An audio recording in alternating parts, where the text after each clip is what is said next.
Hi, and welcome to another episode of the Innovation Conversation. Today we are joined by Sumeet Ahuja. Sumeet, welcome to the podcast. Thank you, Ricardo. Pleasure to be here. Sumeet, would you like to introduce yourself to the audience, please?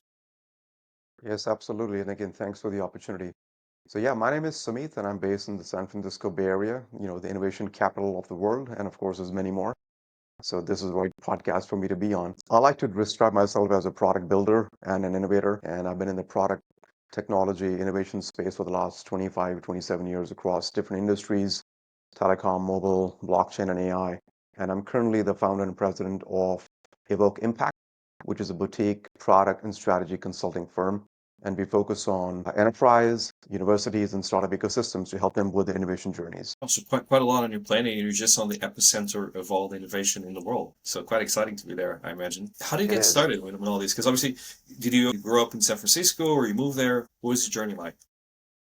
Yeah, so I think there's many ingredients, behind the scenes. There's not one particular reason or one particular factor that caused me to be where I am. So I was actually born in the Middle East, lived there for several years, moved to India, went back to the Middle East, came back to India, and then after my high school, which was in New Delhi, I moved to the US for undergrad. And I got a degree in engineering in Wisconsin. And very early back in the 2000s, I moved to the Bay Area. So I've been here for quite some time. And my career then took off in semiconductors when, semiconductor was really just the only thing being talked about. There wasn't any even internet or AI being talked about. But I built my career from that point on into semiconductors, into telecom, mobile, and then moving into fintech and blockchain and AI with, companies such as AT&T, PayPal, and Circle. But the common thread across all of the things I've done in the past, I would say, is, and maybe this is the fact that, you're in the Bay Area and the Silicon Valley and, some things are more available to you, is that I was able to work on some cutting edge technology and products right from the get-go, whether it was in semiconductor testing, where it was building out some of the first converged entertainment services running on fiber optic cables, fintech when it was booming back in the 2010s, and more recently working on digital finance and stablecoins. So, I guess I'm a sucker for innovation. It just draws me. I like the chaos, but I've been able to build that journey along the way in this fashion. Nothing is linear. Obviously, some of these things are more opportunistic as well. But during this journey, I had a chance to also sink my teeth a lot into the startup ecosystem because, like I said, I enjoy disruption, innovation, and actually working with people who are bending the curve. And through this path, I was able to work, on some advisory roles. I got a chance to invest in some companies. And again, when you start doing certain things in a certain direction, more doors open up to you.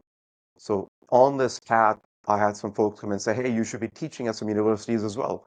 So that kind of opened up doors for me to teach in Barcelona, in Bangkok, and other places. And then all this coalesced into, saying, I need to do something that really drives innovation, but I want to enable it through bridging the skills gap, which I see emerging quite a lot in the Middle Eastern region, in Asia, in India, and Latin America. And hence my company, Evoke Impact, was born. So really, the journey is there's a little seed of innovation right in the beginning of the career, and then it kind of builds like a snowball over the time. And here we are. So you've been in a lot of companies, and you kind of, I should put this, you're an expert in all things innovation. What I want to ask you is, what defines a successful policy of having a lot of innovators within the company? Like, how do you manage to make that work? Because you work in PayPal, AT&T, Circle. How do you keep, I guess, people under control, but at the same time also very creative and always launching new products? Yeah, well, I don't think I'm an expert at the level I want to be. There's still a long way to go for me. But yes, I've been in this space for a very long time and I've seen what I call the Web 1 to Web 2 to Web 3 journey here and worldwide. But I would say, in terms of how do you run innovation, how do you, like I said, control innovation, how do you measure innovation? I think it's not one single answer, and the cop-out answer is it depends. If you're in a startup, the answer is different. If you're in a large company, the answer is different because the priorities are different. The culture is different. The commitments to stakeholders and markets are different. But I would say that the single most important thing that defines or can lead to innovation in a company is just generally their appetite for risk and also bringing the right talent and the right culture. So if you have the right combination of all of those, and those things are not easy, you'll have one or two or maybe three or maybe not any one of them. So the way that you would be in a large company, I've been in large companies for the most part, and of course some unicorns after that. So the way innovation is approached is very different. In large companies like AT&T, innovation becomes something that becomes sometimes an afterthought. Or if it's something that is more incremental, it takes a long time because you've got markets, you've got large sets of products and people, large commitments to Wall Street, so things can be slower. I moved from a 200,000 people company to a 20,000 company at PayPal. So things became, much faster, like 10 times faster. And then you're actually building products and you're disrupting what I call the infrastructure layer. In this case, in fintech, you're really rebuilding the financial systems across the world. So just the nature of the work you do requires you to bend the curve. So the people you bring in, the people you naturally attract, the culture at the top, the empowerment at the bottom, all of those things matter. And some of these things begin to happen more naturally. But I would say that, like I said, the risk appetite, the talent you bring in, and the culture is really, really most critical to foster that innovation. And then I went from a 20,000 person company to a 200-person company at Circle. And you can imagine that's a rocket ship. So over there, like I said, you shoot first and then you aim, right? Or you make the commitment and you do things and ask for forgiveness after. So it's just a very different way of operating. But all in all, I would say there has to be something that sparks that innate need that this is who you want to be. So innovation culture doesn't get built overnight. It takes years to build. So those are some of the things I've seen. And now I'm obviously in a one-man show or a two-man show. So 200,000 to 20,000 to 200 now to two people in my company. And, you take the shot first and you aim later. So sometimes you got to go down that path, but not a simple answer, but there are some key ingredients that are necessary to drive innovation. And when you teach your uni students now, what do you tell them not to do? Because we know, they should focus on getting talent, on managing risk, and also getting a nice culture. But what do you always tell them? Guys, don't even try to do these things these ways because it's not going to work. Yeah, innovation again is done best when you let ideas fly, right? When you don't put too many bounds around people.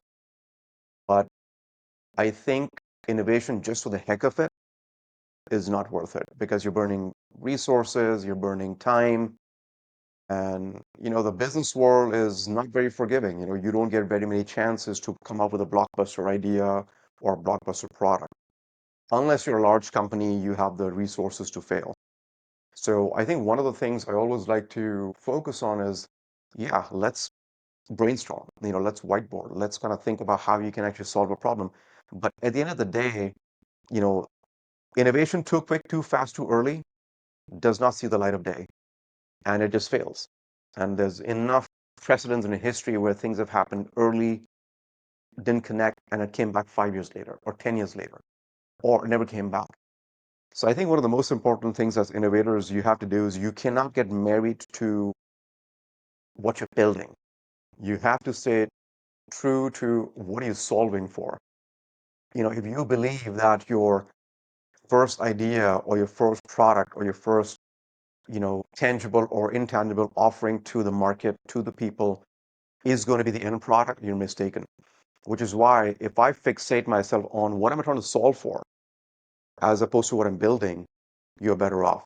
Because what you're building is going to change. Investors put money in companies and teams not because of what you're actually building. It's actually what's the problem space? Is it big enough? Because they believe that if you tackle that, you will find the way to the right product at some point, hopefully fast.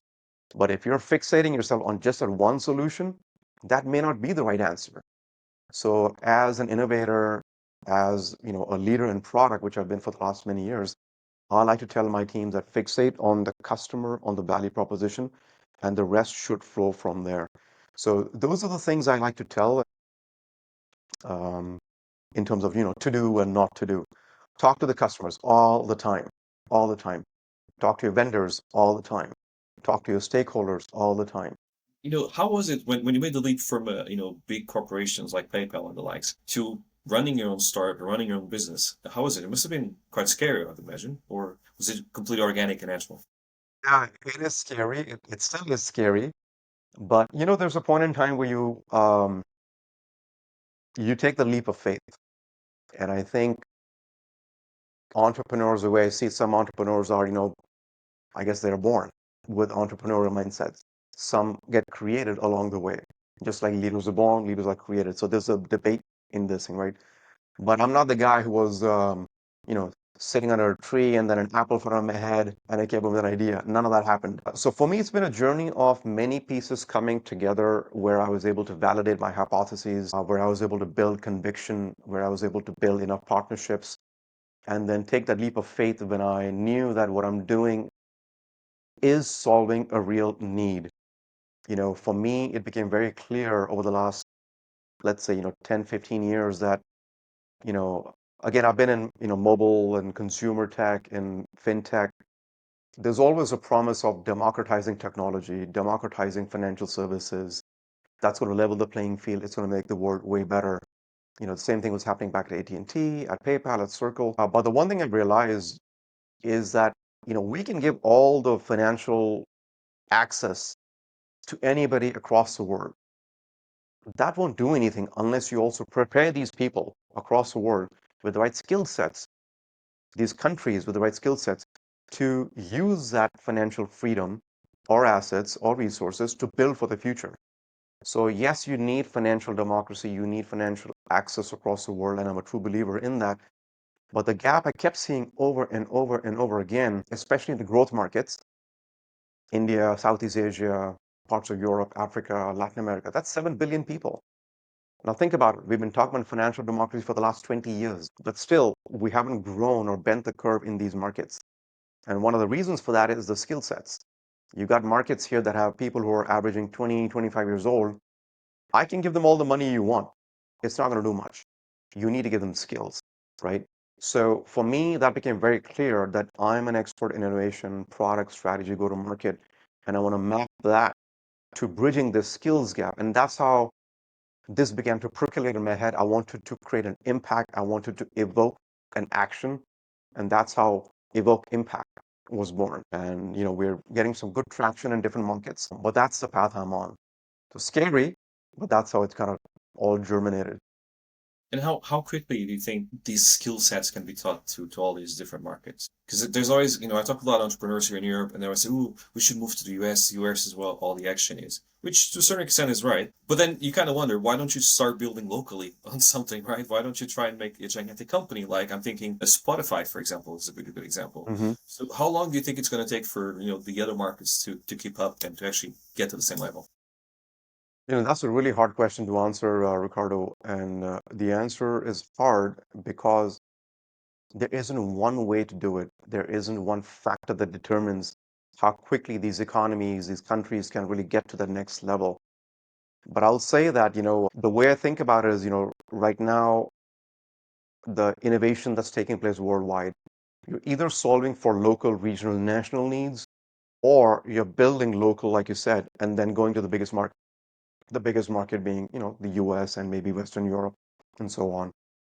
So the answer is there is some low-hanging fruit. If you're trying to build products, services, um, and offerings and value proposition for your local markets and sell in your local markets, there is a good chance that you can iterate a lot faster than building something that has to go global, but that might make a lot more time. Which is why you see, in parts of Africa, a lot of small fintech companies coming up. You see a lot of things happening in the Indian startup ecosystem catering to hyper-local needs in India. And same thing is happening also in the Middle East, in Latin America. So those things are, I would say, they're not easy. There's no low-hanging fruit. There's nothing that's easy. But those things can be a little bit faster than saying, you know what, I'm going to produce a product or build a product and software that's going to solve global needs and I'll land up selling in the biggest markets in the world. Those things can take a little bit more time. So it depends on what the company is trying to solve for, what that audience looks like, or what's the impact area that you're trying to take ownership of. And that will then dictate your roadmap. That's going to then dictate, do you have the right ecosystem available? You have the developers, engineers, do you have the right investors, the regulations and the policies? All of those things matter. So some things can be done quicker, locally, regionally. But if you're playing on a global scale, then things will take a little bit more time. Would you ever advise a startup to go and find investors from a different market to invest locally? For example, I know you teach in Spain. Would you advise Spanish startups to go and find American investors, for example? I think that the landscape in innovation in startups is changing. You obviously have, I'm a firm believer that innovation is diffuse. There's no one center of the world. I mean, if you believe that the Bay Area is going to produce every single tech in the world forever, it's not going to happen. Look at what's happening in China with DeepSeek and so many other things going on, right? So I think there's a big appetite for even Western institutional investors to invest in non-US, non-European markets, right? Because the returns can be maybe quicker. There may be more innovations coming from those ecosystems. So that is beginning to happen. On the flip side, companies in Spain or in other places across the world, in India, Middle East here, they want to access ready capital.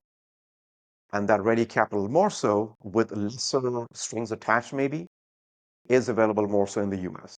So they will want to come to the US as well, right, to get investments and so on for capital. So I think I see a lot more like a bilateral flow of investments taking place as opposed to what it used to be before, which was more skewed about US investors investing, let's say, in US probably and maybe in the developed countries. But now that flow of money is beginning to happen towards the Middle East. It is beginning to happen in Indian companies and vice versa. So I think it's this acceptance of a worldview that you're going to have entrepreneurs popping up no matter where, and you want to fund, invest in good ideas, good companies, solid traction. So I think you'll see more and more of this.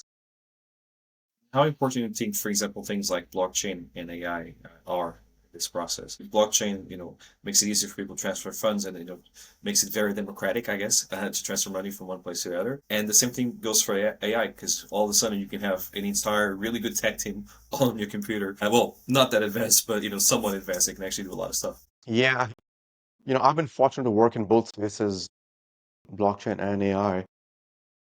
So to me, the way I see these, if you go back to like the early 2000s into 2004, 5, 6, or late 90s when the Googles of the world were being born, it did, and Microsoft and, Facebook and Yahoo back in like late 90s, early 2000s, what they did was to fundamentally change the infrastructure layer of the internet, the application layer that rides on the internet. And that kind of built the platform for the fintechs to ride. It built the platform for other technologies to ride. I see the same thing happening now with blockchain and AI. Of course, AI has been around for, a good 30, 40 years. Blockchain is a little bit more newer, 10, 12 years. But the promise of the blockchain, again, blockchain and AI are very different.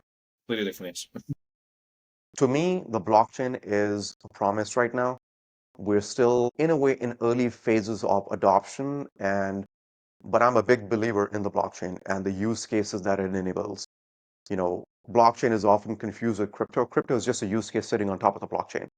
There's so many other things, right? There's more use cases to come. I do fundamentally believe that the blockchain will reshape the internet-based infrastructure to a different level with all, faster, cheaper, transparent, immutability, all of those characteristics that we have from the blockchain. And then you have AI, which of course is on top of everybody's mind and on top of everybody's tongue. But people need to look beyond just using a GPT.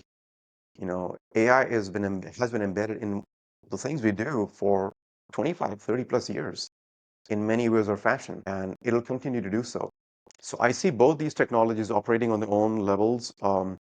Each one is going to face regulatory pressures, policy pressures, national sovereign level pressures from different countries, but they are intersecting.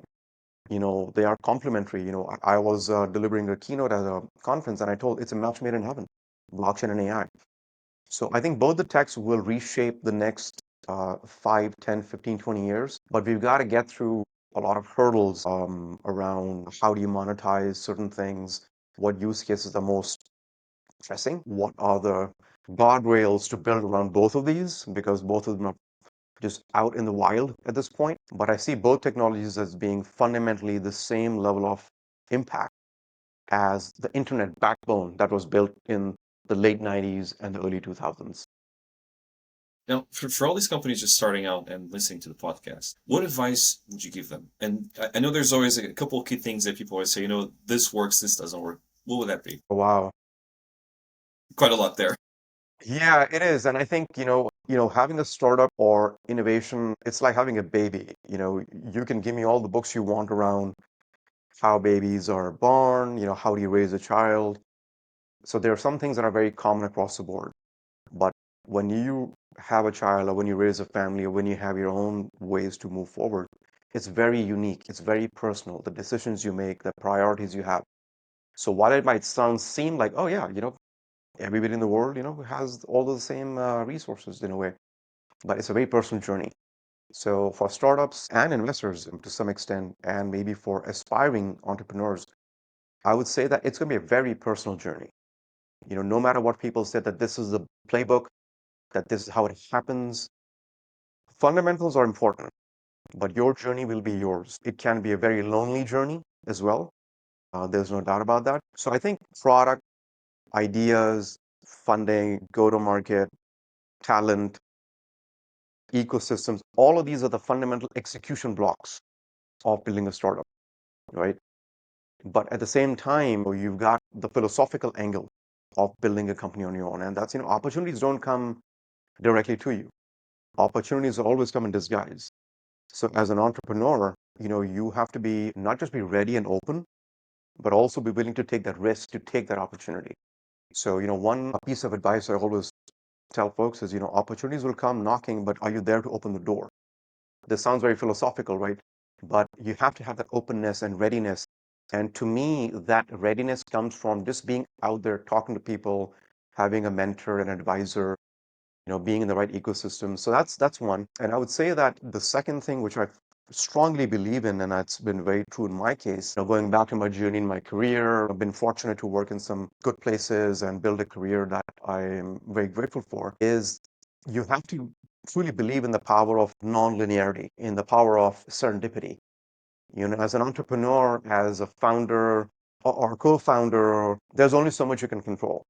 But you have to believe, you have to have the faith that there's something behind all of this, or rather in front of all of this that you can't see. And it's true in my case, when you start getting out there, when you start talking to people, when you put out there what you're doing, when you start demonstrating the value that you can bring, the impact that you can have, things begin to happen. The popcorn begins to pop. Now you can't control, which kernel is going to pop. But when you put put the popcorn in the microwave and you turn on, eventually it will begin to pop. So, it's just the power of non-linearity. Things will happen in a very serendipitous way. So for entrepreneurs, yes, focus on the hard skills, on the execution, on all of those. But you have to build in your resilience to be able to withstand what's going on around you, to be able to see an opportunity when it doesn't exist, to take the time to be patient with yourself. You can't be patient, with a lot of things, but you need to give yourself the breathing room. So there's a lot of things that I feel need to be done by entrepreneurs on the hard skill side, execution side, but also building your belief system at the same time. And I would say the last thing is, if you're an entrepreneur, there's no perfection. If you're waiting to perfect something, it ain't going to happen. So, progress over perfection is my way to go. And the whole world is interconnected. So what I do, some has an influence somewhere and so on. So those are the things I think about as an entrepreneur, in addition to the hard execution and strategy skill sets that I have.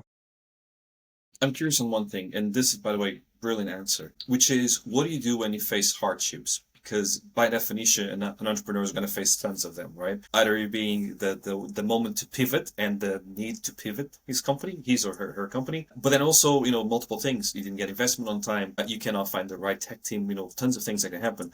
How do you manage all that? Yeah, I mean, that's hard. I think I'll be surprised if you find any entrepreneur that has not changed their mind a couple of times or hasn't pivoted once or twice. In fact, the purpose of building a startup and entrepreneurship is to find the right end product, end service through a process of iteration, through a process of failure, through a process of pivoting every now and then and making sure that what you're doing is really going to hit the mark, that it is going to be in service of the market. But yes, this is where what I was talking about earlier, you have to have those skill sets around, execution to be able to understand using just good gut feel, using your mentors and advisors, but also data that if what you're doing, if it's not solving what you want to solve, if it's not going to have the impact that it's going to have, then yes, there will be pressure from investors. So you may have to make a decision that, you know what, I'm not going to do A, B, or C, but I'll do this and that, and I'm going to park the other stuff on the back burner. It doesn't mean you'll never get to it. You might get to it at a different time, at a different pace. So it's important that, for me, for example, I've had to park a few things on the side and say, you know what, I'm going to pick these up later. I try not to make anything into like a passion project because if you become emotionally attached to certain things, your decision making criteria will be just tied to emotion as opposed to objectives. You know, Entrepreneurship and startups, at the end of the day, it is going to be a business as well. You have to serve the people, your employees, your stakeholders, and so on. So I think you have to have a certain level of objectivity in your decision making, whether it's metrics around, what's the ARR, what's your burn rate, what are you doing to have more revenue per employee, how many customers have you signed? It could be any of those things, right? But at some point, those metrics will then begin to tell you if what you're doing is actually moving the needle. Based on that, you will be able to decide, hopefully, what you should be doing, what you should not be doing. I think the challenge comes in when somebody is very invested in, like I said, like a very passionate, there's a purpose behind certain things, and you're not able to detach yourself from it. I'm not saying that lose your purpose. There has to be a purpose, but you have to have flexibility to understand that shifting and pivoting does not mean you're giving up your purpose, but it just means that, you know, there's a detour along the way. But yeah, I think it's important to have the right sets of metrics along the way from an execution standpoint, because you can't debate that. I can debate you on philosophy, but not on the metrics. How do you manage the relationship with investors? I mean, I know you've been on both sides, so how do you manage that? Because a lot of startups have this belief that you should actually fake everything and just, make sure that you have crazy projections and everything is absolutely amazing. It's going to be the next Google, whatever. In reality, we know that's obviously not the case, Yeah. 99% of the time. So how do you manage that relationship? And what tips and advice would you give to a startup to manage that? Yeah, that's also a really important part of the entrepreneurship journey. And I think just like investors are looking for the right blockbuster idea and product, and they're choosy, right? There's so many things out there. They're very diligent about the entire analysis before they put money into a company or into a founding team. The reverse should also be true. We all know that most startups fail, and in many cases they fail. It's not just about the product, it's also about the investor and founder relationships may not go favorably. So for founders and for startups, they should do an equal amount of due diligence on who they want to bring to the cap table. Different investors are looking for different rates of growth. Different investors are looking for different ways of working. Different investors have different ways of gauging, analyzing, managing expectations with the founders and so on. So I think it's important that before somebody signs a term sheet, you are available, you are aware that, Ricardo is more focused on growth numbers as opposed to bottom line profits at this stage of our journey, right? That I know that Ricardo is more focused on us scaling into 20 new markets in the next 2 years as opposed to going deep and broad in these two core markets. So I think it's important to know what is the investor looking for. Can you genuinely satisfy those needs, right? Now, the answer to that is that yes, if I can do a lot of those things, I move ahead.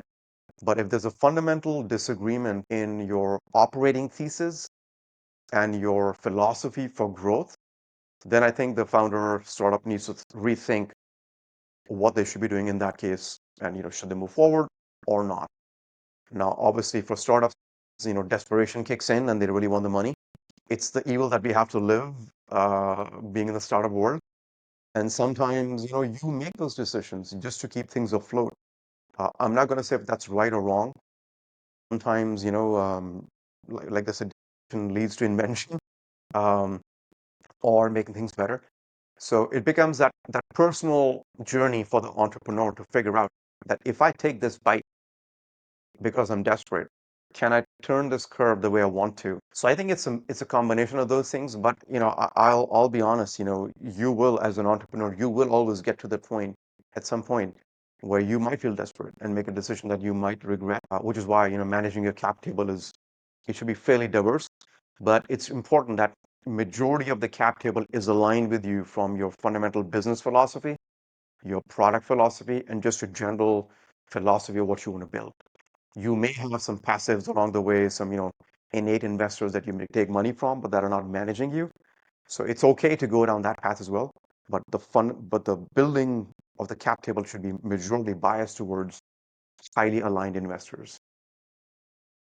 How, when you have very nice capital and all that, and you need to pivot, do you think they would all go along with the idea because they believe in you as a person? Or quite on the contrary, they might be like, you know what, I invested in something and now we're pivoting to something else. I'm not that comfortable. How would you manage that actually? Yeah, it's all a function of time and the value you're seeing as an investor. If somebody comes and says to me, "Hey, Ricardo, thanks for the investments, but I just want to share that we're going to be thinking about moving in this direction as opposed to what we thought about a year ago." I think investors are, for the most part, the larger ones who are putting in a lot of money, and even some investors who are putting in money through, syndicates and so on. They understand that there will be changes along the way. If you are expecting things to stay stationary, status quo with your founding team, then I don't think you should be an investor, first of all, right? Because things will change. So for me, as an investor, I do expect some changes. And as a founder, as an entrepreneur, it is very important. I would say two things. Number one, don't surprise your investors, right? If you're thinking of something different, the communication channel has to be open and frequent and meaningful. So that level of transparency, that level of communication where you're sharing ideas and progress and changes and challenges is important, because then you're co-building. You're using the effective, comprehensive brain power beyond just yours to make the right decisions, right? And the second thing, in addition to the communication aspect, to manage these investors when changes are taking place, is show me the proof. Show me why you're doing what you're doing. And this is where, going back to the objective set of execution criteria: product, go-to-market, analytics, data. This is what we're seeing. This is what we've done. These are the pilots that we've run. This is what failed. This is what didn't work. This is what worked. This is what the customers are saying. This is what we're hearing globally across the ecosystem. And therefore, we're making these decisions based on these, you know, uh, objective criteria, and use that as your ammunition, along with creating the right roadmap for the future where you're getting inputs. So again, easier said than done. I'm simplifying this drastically. Yeah, along the way, you might have investors that, no, I'm sorry, we need to draw the line or we need to pull out. Or you as a founder might say, yep, this is where we need to draw the line for us as a company. So things can be a little tricky too. Now, there's a lot of buzz around AI, as we pointed out already. Do you think all the startups should be building something with AI or not really? They can actually get by without using it. Should everybody be doing the same thing? No, I don't believe in the herd mentality. But is everybody likely going to be doing AI? Yes, in some way or fashion. The question is, what are you using it for? You know, large companies have been using AI for 20, 30, maybe even more years, and they should continue to do so because that's going to be more effective for them in building their algorithms, their risk management engines, their software for personalization, for internal processes, for cost management, for more productivity. So those things are a no-brainer. But if you come and say to me that every company needs to build an application layer offering for the consumer markets just because they can, I don't think so, right? Should you be building your own GPTs internally to use? Absolutely, it's very productive. So I think um, you have to be aware again about, it's machine learning, there's AI, there's deep learning. What aspect of AI are you talking about? Right now, most of the people, when they talk about AI, they're talking about what's in the news, the chat GPTs of the world Yeah. and so on. Yeah, it's that very, very, what I call, is the personalization of AI that's at your fingertips that they're talking about. Now, for every company to do that and do that well doesn't make sense. It may not be the use case you're solving for. Building AI is expensive, right? Monetizing AI is expensive, is not that easy. Getting the right talent in-house to build AI is very expensive. And then maintaining that also is not that simple, keeping up with it. So I think before anybody goes and says that, yep, we're going to be all in on AI as an offering, is different from, yep, we'll be using AI as a tool to improve what we want to build for the future for our offerings. There's a difference in them. So I think it's the latter, which I'm promoting right now, which is, obviously use, it's a tool. If I give you a better hammer, absolutely, I'm going to use that when I'm building a house, right? As opposed to a screwdriver. So AI is unfortunately become a sledgehammer. Everything looks like a nail these days. Smart people will know, is it the right use case? Do I have the right resources? Do I have the investment capability, right? And can I truly drive value for the consumer and the customer, a measurable value? So there are some frameworks around this before you just jump in and start doing things in AI. I mean, I like asking some personal questions, and I'm very curious. I'm not going to say the last two books you read, but two books that have changed your life, that you still go back upon and say, you know what, some of the ways I think and the ways I act are because of this book. Ignoring all the classical, religious stuff, but like Yeah, business books. yeah, no, for sure. And I would say the one book that I've really enjoyed is *Sapiens* by Yuval Hariri, and it's a book that really brings together history, anthropology, technology, human evolution, religion, all of those things together, and makes you understand and realize, how we as a species, the sapiens, came to be the most powerful entity or species that has existed on the planet in perpetuity. But the beauty of that book, it really breaks things down into how the whole evolution happened. I always say that nothing around us is an accident, right? It takes work. It takes years and decades. In this case, it takes millennia. So this book, to me, it just helps me kind of really break away from all the stuff going on a daily basis. I go back and kind of read like a few pages every now and then. But, for anybody who loves to really think through, why did we become who we are, right? How does civilization happen? So that's one book I really enjoy. The second one is Atomic Habits. And this goes back to what I said earlier, the whole philosophy of progress over perfection, right? And breaking things down into smaller pieces, doing things that are more achievable, tangible, before you boil the ocean. And, I made the fundamental mistake early on in my career of being the perfectionist engineer, that everything has to be just right. And, the ship sails and nothing happens.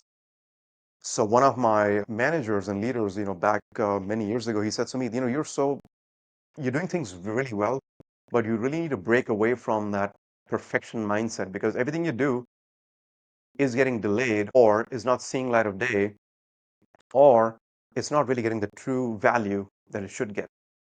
And that, kind of changed my mindset. It's a very small thing, but my mindset now is definitely towards what are the little things that I can do to make things better longer term, as opposed to that one big thing.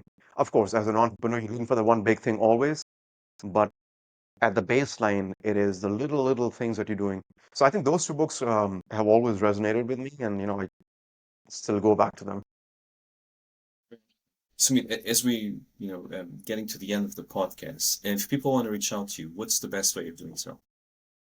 The best way to reach me, by all means, I would say LinkedIn is the easiest, but my email, it's my Sumeet, Sumeet at evokeimpact.com. Just reach out by email or LinkedIn, either is fine, and that's Sumeet at EVOQUE impact.com. That's my work email. And I'll be happy to engage, just have a conversation and keep the innovation juices flowing. Sounds good. Sumi, thank you so much for your time. It's been an absolute pleasure having you here. Absolutely. Thank you so much, Ricardo.